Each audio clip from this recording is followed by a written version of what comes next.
요한복음 16장 7절에서 15절까지입니다. 특강, 오늘 첫 시간입니다. 성령의 일하심, 요한복음 16장 7절에서 15절까지입니다.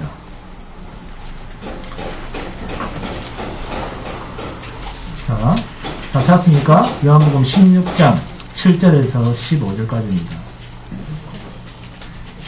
시작. 그러나 내가 너희에게 실상을 말하노니 내가 떠나가는 것이 너희에게 유익이라. 내가 떠나가지 아니하면 보혜사가 너희에게로 오시지 아니할 것이요 가면 내가 그를 너희에게로 보내리니 그가 와서 죄에 대하여 의에 대하여 심판에 대하여 세상을 책망하시리라.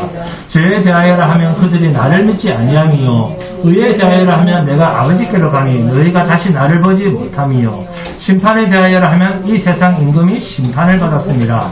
내가 아직도 너희에게 이를 것이 많으나 지금은 너희가 감당하지 못하리라. 그러나 진리의 성령이 오시면 그가 너희를 모든 진리 가운데로 인도하시리니 그가 스스로 말하지 않고 오직 들은 것을 말하며 장래 일을 너희에게 알리시리라. 그가 내 영광을 나타내리니 내 것을 가지고 너희에게 알리시겠습니다. 무릇 아버지께 있는 것은 다 내 것이라. 그러므로 내가 말하기를 그가 내 것을 가지고 너희에게 알리시리라 하였노라. 자, 데살로니가전서 봅니다. 데살로니가전서 5장 16절에서 18절입니다. 함께 암송해 봅니다. 그럼 다 암송해 계시죠? 외우고 계시죠? 자, 데살로니가전서 5장 16절에서 18절입니다. 자, 함께 암송합니다. 자, 암송하고 계실 겁니다, 아마. 자, 시작. 항상 기뻐하라. 쉬지 말고 기도하라. 범사에 감사하라. 이것이 그리스도 예수 안에서 너희를 향하신 하나님의 뜻입니다. 아멘. 자, 여러분. 자, 쉬지 말고 기도하라.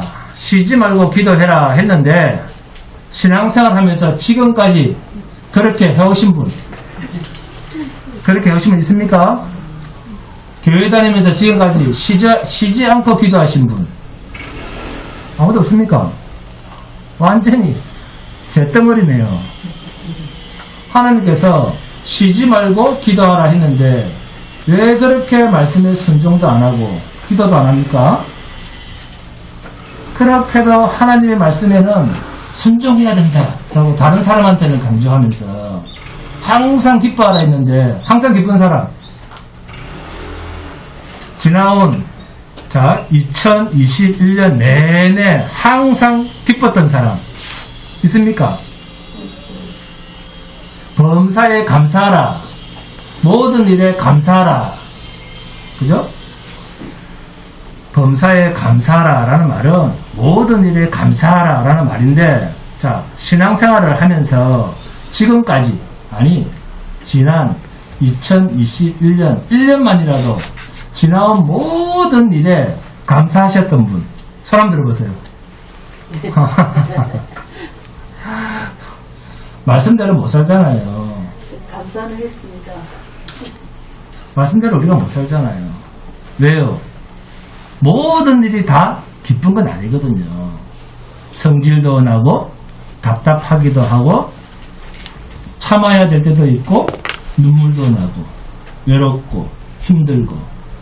그런데 성경은 16절에서 뭐랍니까? 17절에서 항상 기뻐하라. 쉬지 말고 기도하라. 범사에 감사하라. 이렇게 말씀이 이렇게 말씀에는 있는데, 자, 그렇게 못했을 때 여러분은 어떤 생각이 듭니까? 한번 대답을 해보세요. 아, 하나님께서 하라고 하시는구나. 그래, 하자. 말씀대로 살자. 했는데 그 말씀대로 살지를 못했을 때 성경의 말씀, 이 진리의 말씀을 어떻게 생각하고 이해를 합니까? 그렇게 하기 위해서 내 힘으로는 안 되니까 성령 충만을 구합니까? 그러면 성령의 힘으로 쉬지 않고 기도할 수 있고 항상 기뻐할 수 있고 범사에 감사할 수 있다. 그렇게 생각하시죠. 그러니까 범사에 감사하라니까 감사를 누가 해야 된다고 생각을 합니까?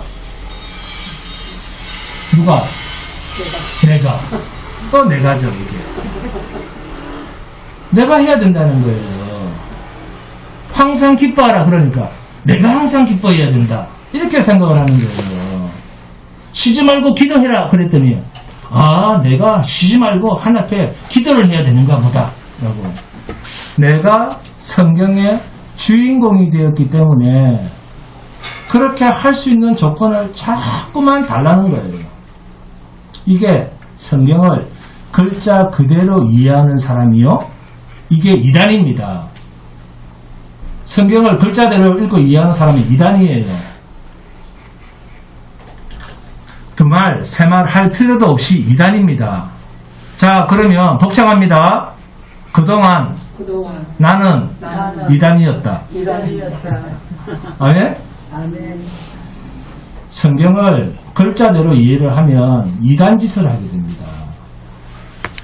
여러분이 성경의 낱말이나 단어의 성격만 제대로 파악을 해도 이것이 인간 편에서 할 수 있는 일인지 인간이 해야 할 일인지를 분간할 수가 있습니다. 이 단어의 뜻을 알면.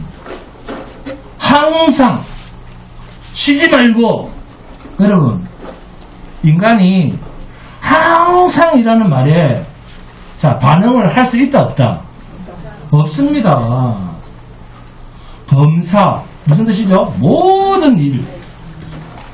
인간이 모든 일을 다 압니까? 다 깨고 있습니까? 다 깰 수 있다 없다?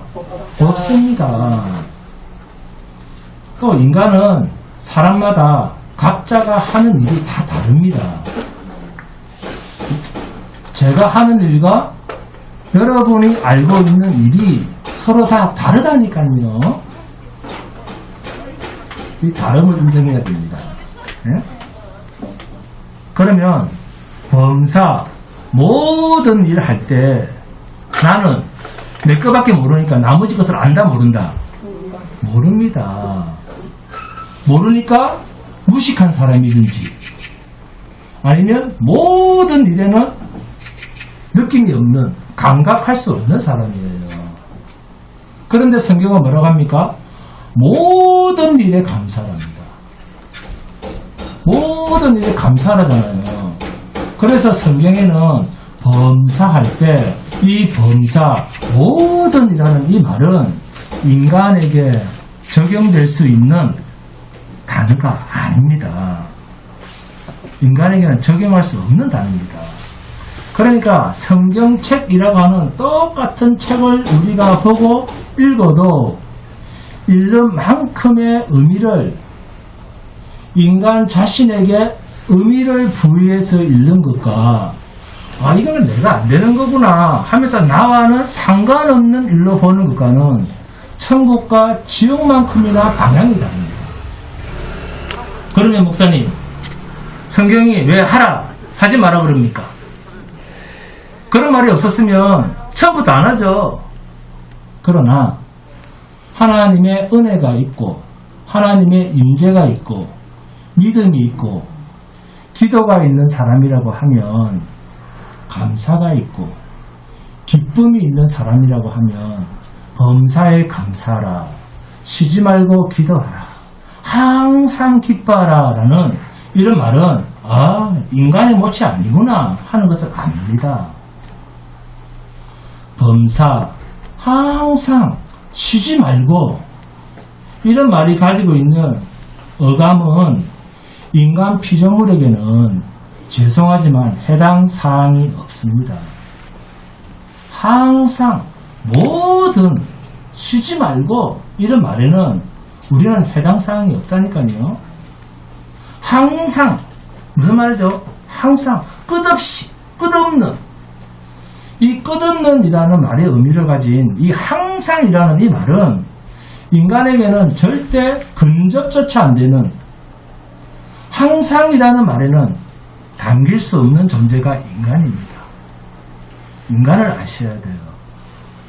쉬지 말고 라는 말도 인간이 안 쉴 수 있습니까? 잠 안 잘 수 있어요?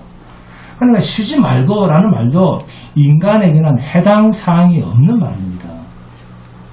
하나님은 이러한 하라, 하지 말라라는 명령법적 표현으로 당신의 의도를 숨겨서 하나님의 영이 함께하는 자, 그 속에서 일하시는 성령의 사역을 그런 표현으로 우리에게 하라는 것처럼 표현을 해서 하나님의 직접 일하심, 성령의 일하심을 그 속에 숨겨놓은 표현법입니다.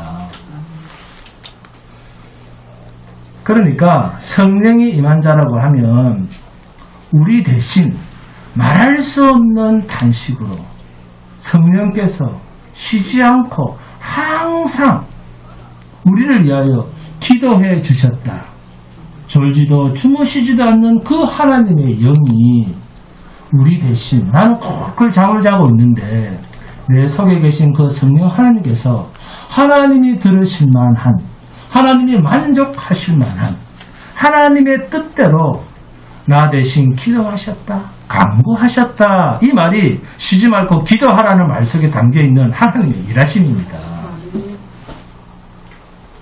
그런데 지금까지 여러분 어떻게 알고 있었습니까? 내가. 하나님은 전능하신 분입니다. 그러니 여러분의 기도 제목이 이루어질 때까지 강청하여 기도하십시오. 그러면 반드시 이루어집니다. 이렇게 알고 있었죠. 그런데 진리신 성경은 완전히 그 반대로 하나님께서 영으로 우리 안에 계셔서 나 대신 내 속에서 영으로 성령께서 쉬지 않고 하나님께 기도하고 계시다, 기도하셨다, 이렇게 말씀합니다. 여러분, 내가 성경의 주인공이 안 되니까 황당합니까? 당황스럽습니까? 황당하다고 생각하시는 분은 다시 로마서 8장을 읽어보시기 바랍니다. 이렇게 진리를 가르쳐 주니까, 그러면 목사님, 이제부터는 제가 뼈 빠지게 기도 안 해도 되겠네요. 또 바로 이렇게 나오죠. 즉시 머리가 이렇게 돌아갑니다. 즉시. 이렇게 머리가 돌아가는 사람. 여러분, 열심히 기도해 보세요. 기도해 보시고 말씀에 비춰서 생각을 좀 해보세요. 생각을. 그 다음에 우리가 이성이 있잖아요. 이 이성적인 내가 아무리 울부짖어도 자기가 한 기도는 자기가 알 것 아닙니까? 인격이신 하나님 앞에 내가 정말 하나님이 요구하시는 기도를 했는지, 아니면 내가 그냥 내 안타까움을 토로했는지를 점검해 보시면, 역시 내가 한 짓은 하나님의 마음을 움직일 수가 없고, 역시 나는 더러운 똥통 같은 존재구나 하는 것을 인정할 수 있습니다. 인간이 기도라는 것을 해놓고 보니까 하나님의 마음에 드는 기도는 하나도 못하는 존재구나. 이것을 항상 쉬지 말고 범사라는 표현을 통해서 우리가 그러한 존재다라는 것을 스스로 인정케 하시는 거예요. 이 성경이. 그래서 성령이 우리 안에 계시다. 이 성령이 나의 안타까운 마음을 하나님의 마음에 합당하도록 기도해 주시니까 나 대신 얼마나 우리가 행복합니까? 그분이 저와 여러분 속에 계시는 보혜사 성령 하나님입니다. 그래서 내가 하는 짓이 얼마나 하나님 앞에서 마음에 안 드는 존재구나, 하나님 앞에서 원수되는 존재구나, 하나님의 마음을 오히려 뒤집어 놓는 존재구나, 내가 하는 짓은 하나님께 인정받을 수 없는 타락한 존재구나 하는 이것을 기도를 통해서 우리로 보게 하시는 것입니다. 들어주신다가 아니라, 여러분의 기도 다 들어주면 이 세상 난리 납니다. 맨날 달라는 게 뭡니까? 저 집 주세요. 네? 돈 많이 벌게 해주세요. 그러면 집이 막 바뀝니다. 네? 아내가 마음에 안 들고 남편이 마음에 안 들면 남편 바꿔주세요, 아내 바꿔주세요 하면 막 바뀝니다. 이 세상 난리 나요. 여러분 기도 들어주면. 그래서 들어주신다가 아니라 기도를 통해서 너는 안 돼 라는 답을 얻게 하시는 거예요. 그래서 하나님이 성령이 내 안에서 나 대신 기도해 주시는 겁니다. 기도하지 말라는 말이 아닙니다. 하십시오. 선을 행하고 열심히 하십시오. 죽도록 하세요. 그런데 죽도록 기도하고도 삽니까 죽습니까? 죽도록 기도하면 죽습니까 삽니까? 죽도록 기도해도 죽습니다. 네? 하나님께 그렇게 기도하고 새벽마다 나와서 기도를 하고 착한 일하고 선을 행했음에도 불구하고 안 죽는 사람 맞습니까? 자, 사람치고 안 죽는 사람이 있답니까? 없답니까? 사람이 왜 죽습니까? 죄 때문에 죽습니다. 그렇기 때문에 우리가 아무리 이 육을 가지고 하나님 마음에 들도록 그렇게 하나님의 소원대로 구하고 행동하려고 애써도 결국 뭐다? 우리는 죄덩어리다 그 말이에요. 하나님은 이것을 자백받겠다는 겁니다. 십자가 앞에 나와서 너 자신에게 너 자신이 항복하고 나오기를 하나님이 자백받겠다는 거예요. 그러면 죽을 짓만 하고 있는 나에게 나를 살리는 것은 누가 하면 된다? 그렇죠. 하나님이 하시면 된다. 나는 못하니까. 나는 나를 살리지를 못합니다. 그래서 하나님이 하셔야 되는 거예요. 네? 하나님, 나는 나를 살리지 못합니다.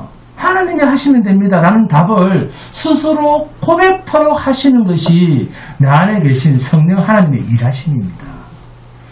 그래서 여러분 스스로가 내가 가야지 해서 교회에 온 게 아니에요.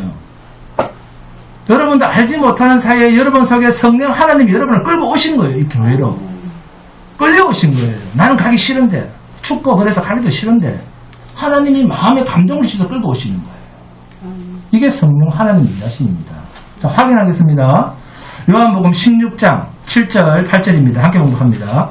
요한복음 16장 7절 8절입니다. 요한복음 16장 7절 8절입니다. 요한복음 16장 7절 8절 함께 공독합니다. 시작. 그러나 내가 너에게 실상을 말하노니 내가 떠나가는 것이 너에게 유익이라. 내가 떠나가지 않으면 보혜사가 너에게 오시지 아니할 것이요 가면 내가 그를 너에게로 보내리니 그가 와서 죄에 대하여 의에 대하여 심판에 대하여 세상을 책망하시리라. 자, 7절을 잘 봅니다. 7절을 내가 그를 너에게로 보내리니 내가 그 보혜사를 너희에게로 보내겠다는 말이죠. 맞습니까? 맞죠? 우리에게 성령을 보내시겠다 했습니다. 자, 그런데 8절을 보시면 8절 봅니다. 그가 와서 뭐합니까? 죄에 대하여 의에 대하여 심판에 대하여 세상을 책망하시리라. 그러면 7절에 너희 여기 동그라미 치죠? 너희와 8절의 세상. 자, 동그라미 칩니다. 너희와 8절의 세상은 다른 존재입니까? 자, 어떻게 연결해서 생각하면 됩니까? 너희와 세상은 다른 대상입니까? 아니면 같은 대상입니까? 자, 7절을 잘 보시면 내가 그를 너희에게로 보내리라 했습니다. 그런데 연결되는 8절 끝에는 세상을 책망하시리라 이렇게 말씀합니다. 그러면 대상이 같은 겁니까? 다른 겁니까? 같죠. 자, 그러면 이 세상을 어떻게 연결해서 설명을 할까요? 7절, 8절이 같은 대상에게 한 말이라면 이 세상이라는 말을 어떻게 풀어서 이해를 시켜야 됩니까? 세상이라는 말을 어떻게 풀어야 됩니까? 7절의 너희는 영원히 떠나지 않으시는 성령을 받은 너희죠. 하나님의 택한 백성입니다. 그런데 8절에서 그가 와서 죄에 대하여 의에 대하여 심판에 대하여 세상을 책망하시리라 이렇게 하거든요. 자, 그러면 책임을 묻는다면 누구한테 책망을 하신다는 겁니까? 요한복음 16장 7절에 내가 그를 보혜사를 너희에게로 보내리니 이 보낸다는 말은 앞에 요한복음 14장 16절을 봅니다. 요한복음 14장 16절 요한복음 14장 16절 요한복음 14장 16절 내가 아버지께 구하겠으니 그가 또 다른 보혜사를 너희에게 주사 영원토록 너희와 함께 있게 하리니. 아멘. 자, 성령이 나갔다 들어갔다 합니까? 네? 성령이 나갔다 들어갔다 합니까? 아니죠. 영원토록 너희와 함께 있게 하리니. 성령은 한번 들어오시면 여러분이 하나님 품에 들어가서도 영원토록 여러분과 함께 합니다. 절대 한번 들어오신 하나님이 여러분을 떠나지 않습니다. 결국에는 돌아옵니다. 그 사람은. 함께 있게 하리니 이렇게 말씀했습니다. 그런데 요한복음 16장 8절을 보면 그가 와서 죄에 대하여 의에 대하여 심판에 대하여 세상을 책망하시리라. 아멘? 그래서 이 세상이 누군가 봤더니 인칭이 바뀌지 않습니다. 너희입니다. 너희라고 되어 있습니다. 그렇다면 이 너희랑 세상이 서로 연결이 되어야 됩니다. 이것을 연결시키지 못하면 죄에 대하여 의에 대하여 심판에 대하여 책망받을 사람은 우리가 아니고 세상 사람들이다. 우리는 책망받을 사람에게서 제외된다. 이렇게 오해를 하게 됩니다. 요한복음 14장 16절에서 내가 아버지께 구하겠으니 그가 또 다른 보혜사를 너희에게 주사 영원토록 너희와 함께 있게 하리니 이렇게 말씀하셨죠. 자, 이 말씀이 있고 난 후에 요한복음 14장 봅니다. 14장 25절에서 27절 함께 봉독합니다. 요한복음 14장 25절에서 27절 시작. 내가 아직 너희와 함께 있어서 이 말을 너희에게 하였거니와 보혜사 곧 아버지께서 내 이름으로 보내실 성령 그가 너희에게 모든 것을 가르치고 내가 너희에게 말한 모든 것을 생각나게 하리라. 평안을 너희에게 끼치노니 곧 나의 평안을 너희에게 주노라. 내가 너희에게 주는 것은 세상이 주는 것과 같지 아니하리라. 너희는 마음에 근심하지도 말고 두려워하지도 말라. 자, 여기서 여러분이 가장 좋아하는 핵심적인 단어가 뭡니까? 근심하지. 평안이죠, 평안. 네. 네? 무엇이 이 평안을 가져다 준다? 무엇이 평안을 가져다 줍니까? 성령이 오시면. 그러니까 요한복음 14장 16절에 영원토록 너희와 함께 있게 하리니 라는 이 말씀이 27절에 오니까 뭐로 바뀌어 있습니까? 평안이라는 말로 바뀌어져 있습니다. 그런데 이 평안은 사전적 의미가 아니고 성령이 우리에게로 와서 영원히 떠나지 않음으로 오는 약속의 신실하신 반드시 이루어질 것을 평안이라는 단어로 표현하신 겁니다. 반드시 이루어진다. 그 말이죠. 그래서 이 평안을 가지고 요한복음 16장 8절에 그가 와서 죄에 대하여 의에 대하여 심판에 대하여 자, 세상을 빼고 자 너희라는 단어를 넣어봅니다. 너희. 그러면 어떻게 되죠? 의에 대하여 심판에 대하여 너희를 책망하시리라 합니다. 자, 그렇다면 요한복음 14장 27절에 평안에 대한 성령의 이 정체성을 가지고 이 말씀을 보면 책망이 두렵습니까? 기쁜 이야기입니까? 기쁜 이야기입니다. 자, 그러면 요한복음 16장 7절 8절 함께 봉독합니다. 요한복음 16장 7절 8절입니다. 요한복음 16장 7절 8절 요한복음 16장 7절 8절 시작. 그러나 내가 너희에게 실상을 말하노니 내가 떠나가는 것이 너희에게 유익이라. 내가 떠나가지 않으면 보혜사가 너희에게로 오시지 아니할 것이요 가면 내가 그를 너희에게로 보내리니 그가 와서 죄에 대하여 의에 대하여 심판에 대하여 세상을 책망하시리라. 자, 아직도 너희라는 말과 세상을 책망하시리라 할 때 이 세상이 서로 다르게 보입니까? 아, 나는 아닌가 보다. 아직도 그런 생각이 듭니까? 너희, 세상을 책망하시리라는 이 세상이 바로 너희입니다. 너희. 성령을 보내서 영원히 너희를 떠나지 않고 평안 가운데 있을 너희를 책망한다는 말입니다. 그러면 이 너희가 무슨 너희냐? 요한복음 16장 9절에서 11절 봅니다. 16장 9절에서 11절 함께 봉독합니다. 시작. 죄에 대하여라 함은 그만. 자, 이 말은 죄에 대하여 책망하겠다고 하는 그 말이 자 죄에 대하여 책망하겠다고 하는 것이 바로 이 말입니다. 자, 10절도 의에 대하여를 하면 의에 대하여 책망할 것은 그 말이죠. 죄에 대하여 책망할 것은 죄에 대하여를 하면 무슨 말이죠? 죄에 대하여 책망할 것은 그 다음에 의에 대하여를 하면 의에 대하여 책망할 것은 11절에 심판에 대하여라 하면 심판에 대하여 책망할 것은 이 말이죠. 이 의미를 알고 자 요한복음 16장 9절에서 11절을 봅니다. 9절에서 11절 자 함께 봉독합니다. 시작. 죄에 대하여라 하면 죄가 뭡니까? 그들이 나를 믿지 아니함이요. 그죠? 10절에 의에 대하여라 하면 내가 아버지께로 가니 너희가 다시 나를 보지 못함이요. 심판에 대하여라 하면 이 세상 임금이 심판을 받으시니라. 자 10절에 의에 대하여라 하면 내가 아버지께로 가니 너희가 다시 나를 보지 못함이요 했습니다. 그러면 의에 대하여라 하면 어떤 내용을 말하는 걸까요? 자 요한복음 3장 3절입니다. 자 요한복음 3장 3절 자 함께 공독합니다. 요한복음 3장 3절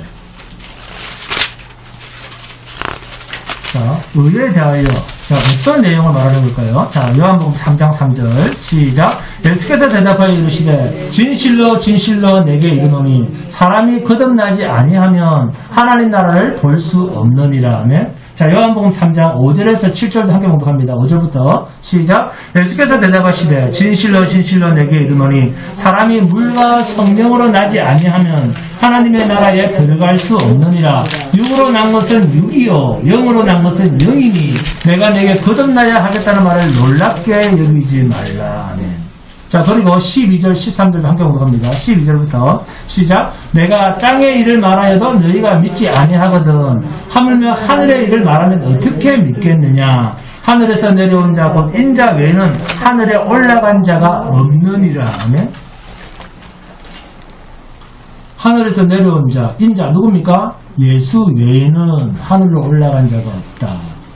그러니까 13절에 하늘에서 내려온 자 곧 인자 외에는 하늘에 올라간 자가 없느니라. 이 말씀을 그대로 가지고 요한복음 16장 자 10절에 한번 넣어서 읽어봅니다. 요한복음 16장 10절 시작. 의에 대하여라 하면 내가 아버지께로 가니 너희가 다시 나를 보지 못함이요. 이 말은 무엇을 이야기합니까? 의가 되는 자는 의는 누구뿐이다? 그렇죠. 나뿐이야 그 말입니다. 간단하게 말해서 성령이 와서 너희를 책망하시겠다는 겁니다. 세상을 책망한다고 했는데 이 말을 너희를 책망한다는 말로 대입을 했을 때 어떤 우리라서 어떻게 책망을 하시겠습니까? 여러분 우리는 어떤 기준으로 하나의 나라로 간다고 생각을 합니까? 육을 입고 있는 이 육을 입고 있는 우리가 가진 기준은 우리가 가지고 있는 기준은 의의 기준이나 죄의 기준이나 심판의 기준이나 늘 하나님이 가진 의, 그죠? 하나님이 가진 의, 하나님이 가지신 죄, 하나님의 심판의 기준에 대해서 우리는 알지를 못한다는 거예요. 그래서 우리는 알지 못하니까 누가 와야 됩니까? 하늘에 예수님이 보내신 하나님이 보내신 영. 그래서 성령 하나님이 우리 속에 오시면 너희가 잘못 알고 있는 그 의와 너희들이 잘못 알고 있는 이 죄에 대한 개념과 심판에 대한 기준을 너희의 육을 가지고 우리 이 육체를 가지고 어렵게 살아야지, 죄 안 짓고 살아야지, 머리 빡빡 깎고 저리 가서 죄를 안 지어야지, 죄 안 짓겠다, 심판을 걸어서 면해보겠다 라고 하는 너희들의 그 종교 행위는 다 엉터리야. 너희는 저리 가서 머리를 깎고 수도를 해도 지옥 가 그 말입니다. 그것을 성령이 오셔서 바로 가르치시겠다, 드러내겠다, 너희가 어떤 존재인가 하는 것을 고발하겠다, 이게 책망이라고 하는 말입니다. 그러므로 예수를 믿습니다. 하나님의 임재가 있습니다. 내가 믿음이 있습니다. 나는 거듭난 사람입니다. 라고 말하려고 하면 나의 육으로는 첫날 만날 거룩하게 살아도 그것은 하나님 나라로 갈 수 있는 의가 되지 못한다라는 것을 인식을 하고 그 말을 해야 됩니다. 우리가 이 말을 할 때. 즉 우리는 내가 하는 일이 하나님 앞에서 도무지 인정받을 만한 것이 없다라는 것을 알고 사는 존재가 성도입니다. 우리 인간은 아무래도 우리 것은 하나님께 인정받을 수가 없어요. 인간 것은. 이런 자각이 있어야 됩니다. 적어도 교회 다니는 사람이라면 성령이 오시면 이 육체가 하는 일이 얼마나 하나님 앞에서 인정받을 수가 없는 의가 되지 못한다는 것을 우리는 세상을 책망하시리라. 13절에요. 하늘에서 내려온 자 곧 인자 외에는 예수 그리스도 하나님의 아들 외에는 하늘에 올라간 자가 없느니라. 이 말을 아셔야죠. 이런 표현만 봐도 알 수 있지 않습니까? 쉬지 말고 기도해라 했는데 그래서 우리 보러 하라고 한 줄 알고 열심히 했는데 알고 보니까 성령께서 영으로 쉬지 않고 나를 대신해서 내 안에서 하나님께 간구하신다. 그 성령 하나님께서 나를 위해서 하나님께 기도해 주고 계신다.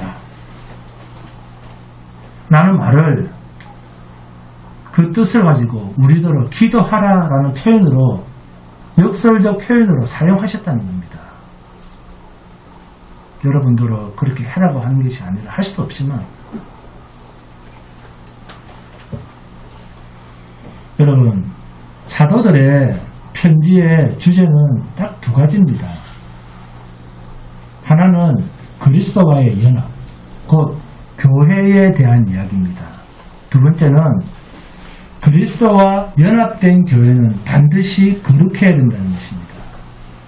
그런데 우리는 교회가 되는 것은 내 마음대로 못해도 거룩하게 사는 것은 내 몫이다. 난 할 수 있다. 내 노력에 달렸다. 이렇게 자꾸 듣고 다닌다는 거예요. 여러분, 그리스도께서 우리를 위하여 그리스도의 몸, 교회를 만들기 위해서 당신님이 친히 십자가에서 죽으시고 영화로 몸으로 부활하셔서 우리를 당신의 죽음에도 연합시키고 다시 사신 영광의 부활의 몸에도 우리를 연합시키셔서 교회를 탄생하게 하시고 주님이 머리가 되시고 우리 모두가 몸이 되었는데 주님의 몸이 되었는데 우리 모두가 주님의 몸이에요. 몸의 한 부분입니다. 그런데 주님과 하나가 된 그 몸이 혼자만 뚝 따로 떨어져 나와서 내가 거룩하게 살겠습니다. 따로. 난 예수님과 따로 거룩하게 살겠습니다. 이게 말이 됩니까? 우리를 누가 거룩하게 하시겠다고요? 머리 대신 주님께서 너희를 거룩하게 하겠다. 그런데도 유대인들이 실컷 하고 거룩하게 살겠다고 율법을 지키고 실컷 하고 저주받은 그 율법의 행위를 여러분 예수 믿었으니까 거룩하게 삽시다. 합시다. 그렇게 들으니까 또 자꾸 하려고 해야 된다는 거예요. 해야 된다고. 네? 그러나 사람은 속일 수 있어도 하나님은 못 속입니다.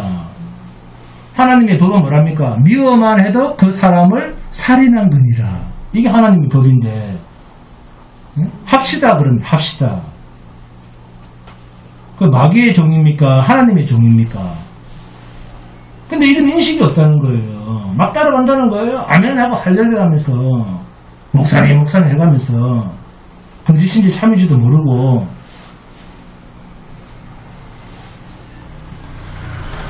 그렇게 해서 해본들 하나님 앞에서 거룩이 인정되지 않습니다.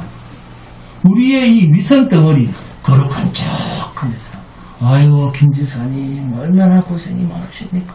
특히 좋아한다는 거예요. 오히려 그거를, 그 위선을.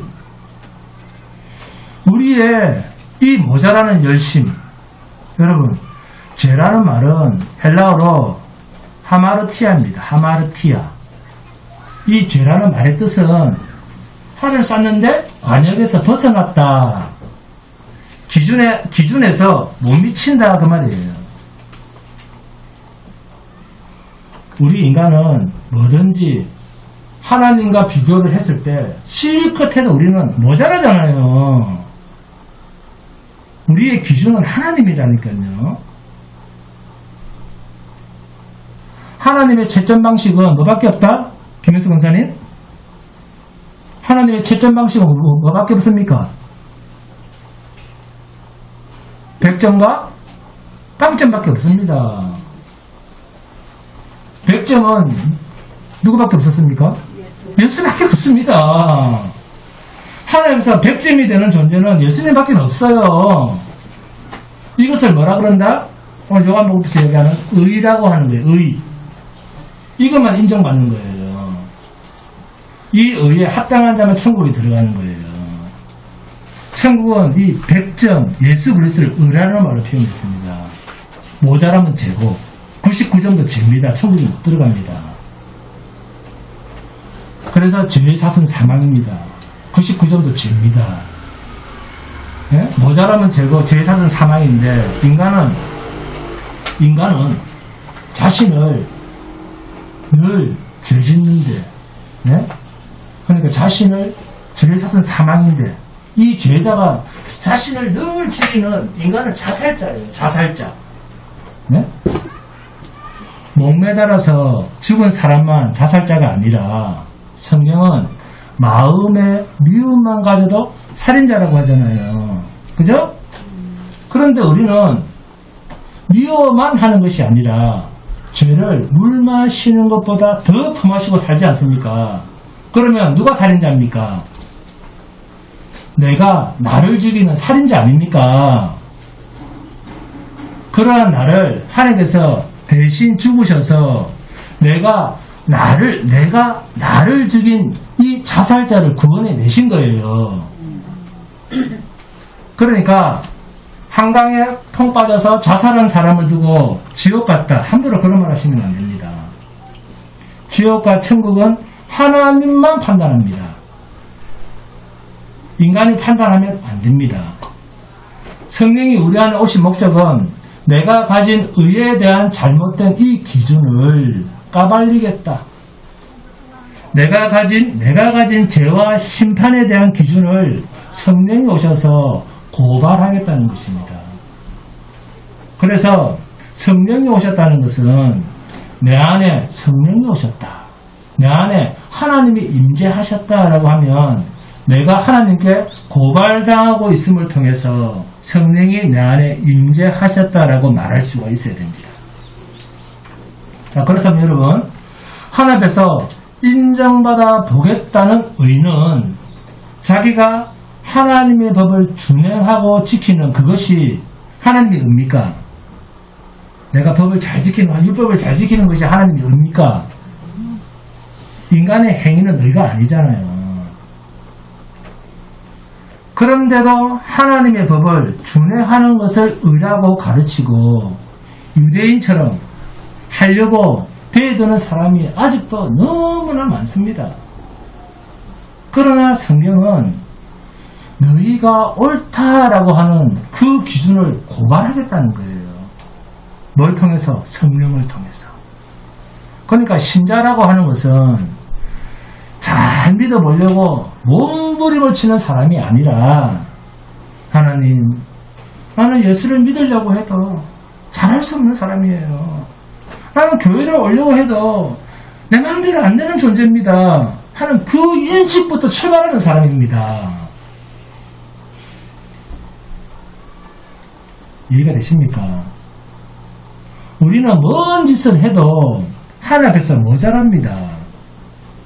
한 달, 일주일, 아니 한 달, 한 번도 안 빠지고 예배당에 나와도 모자라는 사람이고, 한 달에 2번 나와도 모자라는 사람이에요. 우리 똑같이 모자라는 사람입니다. 하나님께서.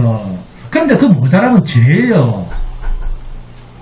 이렇게 말하니까 또 목사님 말 들어보니까 그러면 이제부터 내 마음대로 살아도 되겠네요. 또 그럽니다.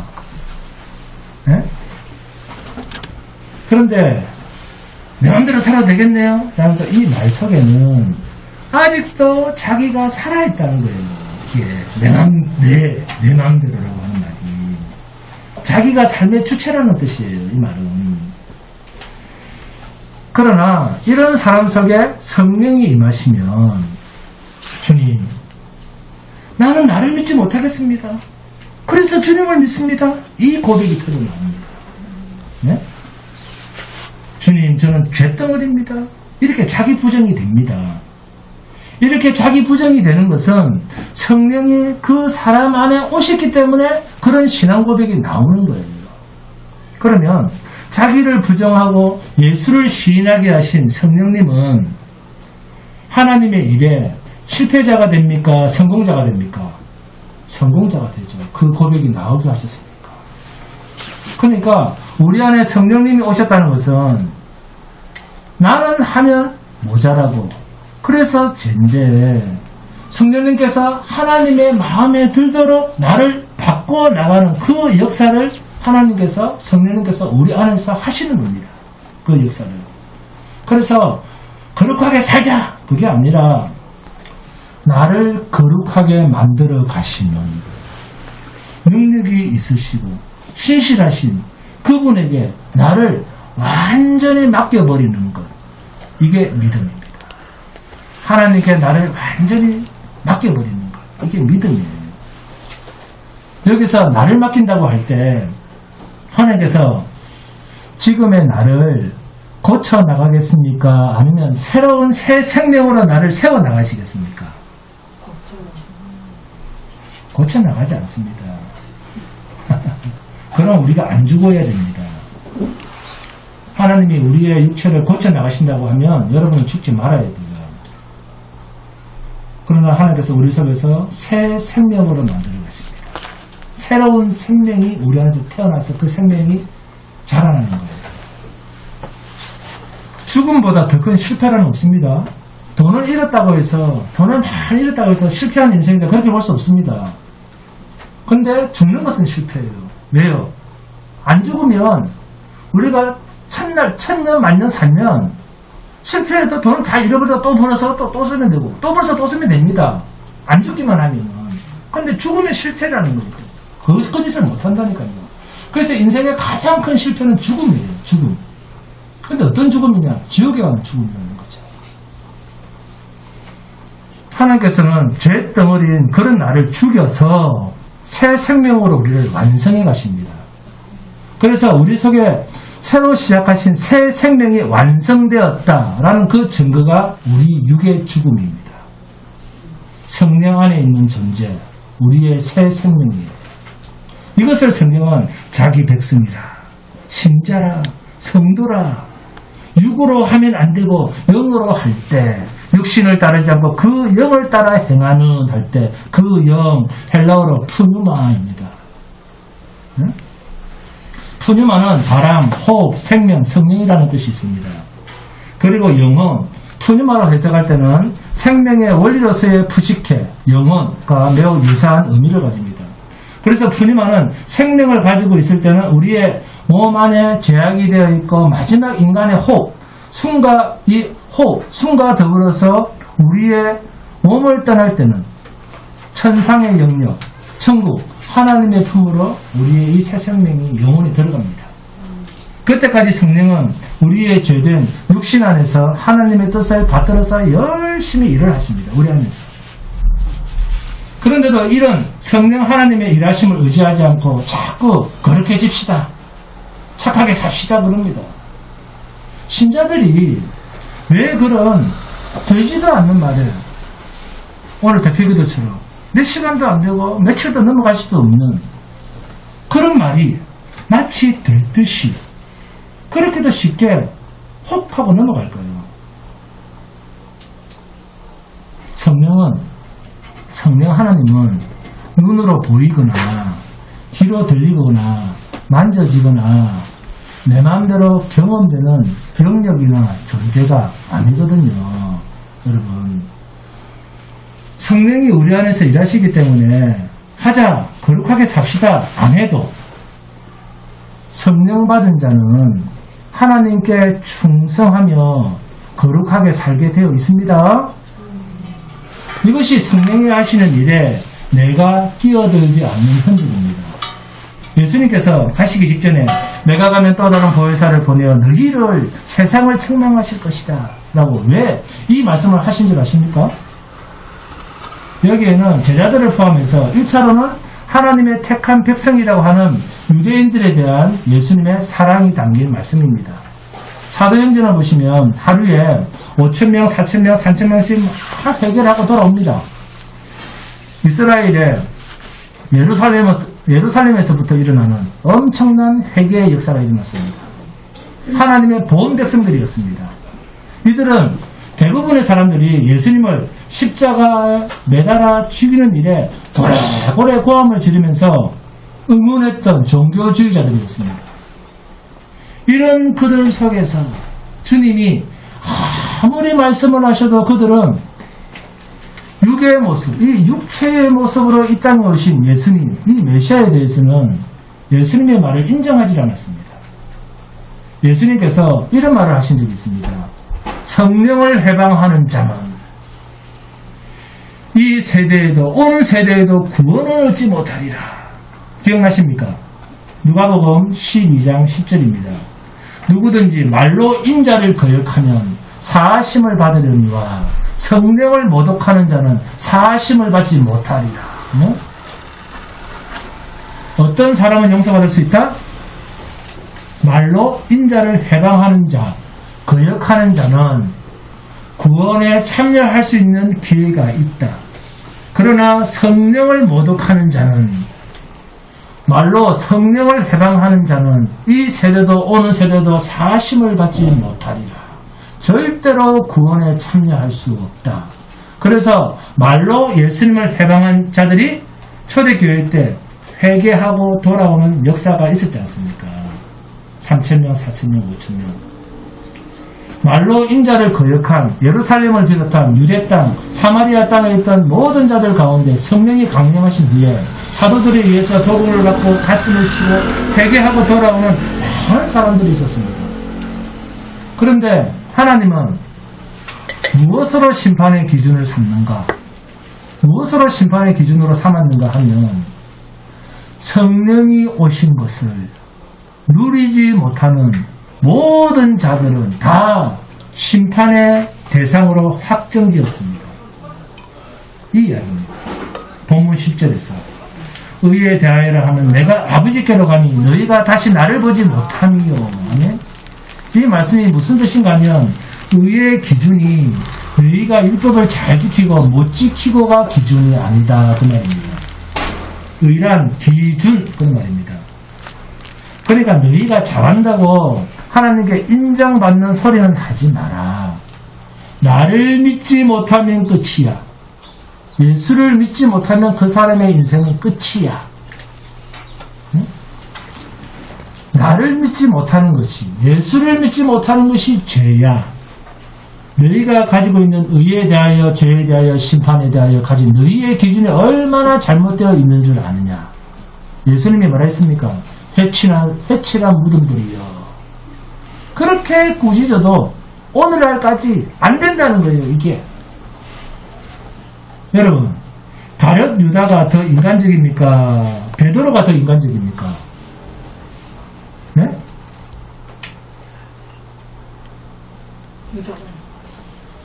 그렇죠. 맞습니다. 네? 가룟 유다는, 예수님을 판 가룟 유다는 제자들 중에서도 신뢰가 두터운 사람입니다. 그러니까 총무를 했죠. 재정을 맡고. 또 예수님이 나를 팔자다, 이 인간이 나를 팔자다라고까지 말했는데도 6월절 준비하러 떡 사러 나갔나 보다. 그렇게 생각할 정도로 제자들한테서 신뢰가 두터웠던 사람이었습니다. 그런 가룟 유다가 예수님을 은 30전에 팔아먹고 난 뒤에 나중에는 후회하면서 자살까지 합니다. 후회를 했어요. 자살을 했습니다. 네? 마태복음 27장 3절에서 8절입니다. 함께 봉독합니다. 마태복음 27장 3절에서 8절입니다. 마태복음 27장 3절에서 8절. 마태복음 27장. 마태복음 어디 있습니까? 신약의 맨 앞에 있습니다. 네. 마태복음 27장 3절에서 8절. 자, 시작. 그때에 예수를 판 유다가 그의 정죄됨을 보고 스스로 뉘우쳐 그 은 30을 대제사장들과 장로들에게 도로 갖다 주며 이르되 내가 무죄한 피를 팔고 죄를 범하였도다 하니 그들이 이르되 그것이 우리에게 무슨 상관이냐 내가 당하라 하거늘 유다가 은을 성소에 던져놓고 물러가서 스스로 목매어 죽은지라 대제사장들이 그 은을 구두며 이르되 이것은 피값이라 성전고에 넣어둠이 옳지 않다 하고 어느 날 후 이것으로 토기장이의 밭을 사서 나그네의 묘지를 삼았으니 그러므로 오늘까지 그 밭을 피밭이라 일컬으니라. 아멘. 가룟 유다는 예수님을 팔고 후회하면서 자살해버렸습니다. 그런데 베드로는 어떻게 했습니까? 베드로는 예수님을 3번이나 부인하고 저주도 하고 다시 갈릴리 벳사람으로 돌아갔습니다. 누가 더 인간적입니까? 누가 더 인간미가 있습니까? 누가 더 의리가 있고 누가 더 인간답습니까? 확실히 여러분의 평가는 어떻습니까? 가룟 유다입니까? 베드로입니까? 베드로는 간사하고 그렇습니다. 네? 베드로는 인간이 되지 않았어요. 인간이 안 됐습니다.